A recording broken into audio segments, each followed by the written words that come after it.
ചില ജനാലകൾ താരകങ്ങൾ നേർക്കുനോക്കുമ്പോ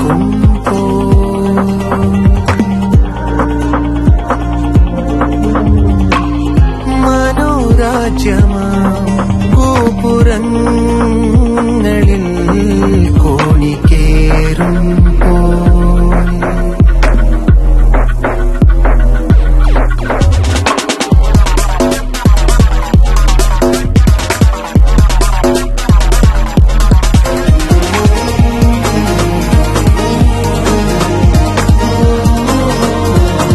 திருப்பதி ஏழுமலையானை தரிசிக்கச் சென்ற 1008 கடவுள் பிள்ளைகள்.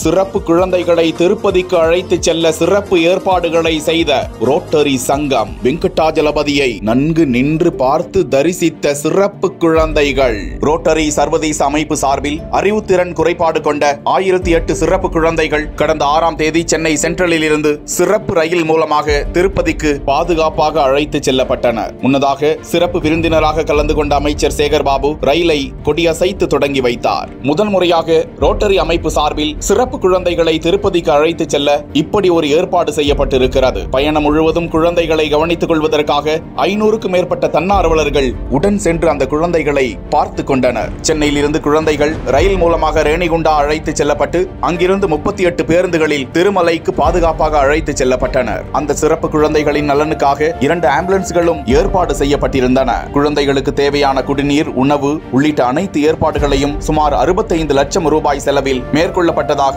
ரோட்டரி மாவட்ட ஆளுநர் மகாவீர் போத்ரா தெரிவித்தார். குழந்தைகளை அழைத்து சென்ற தன்னார்வலர்கள் திருப்பதி ஏழுமலையானை அருகாமையில் நின்று 3 நிமிடங்கள் குழந்தைகளோடு சென்று சிறப்பு தரிசனம் மேற்கொள்ள ஏற்பாடு செய்த ரோட்டரி சங்கத்திற்கு நன்றி கூறிக்கொண்டனர்.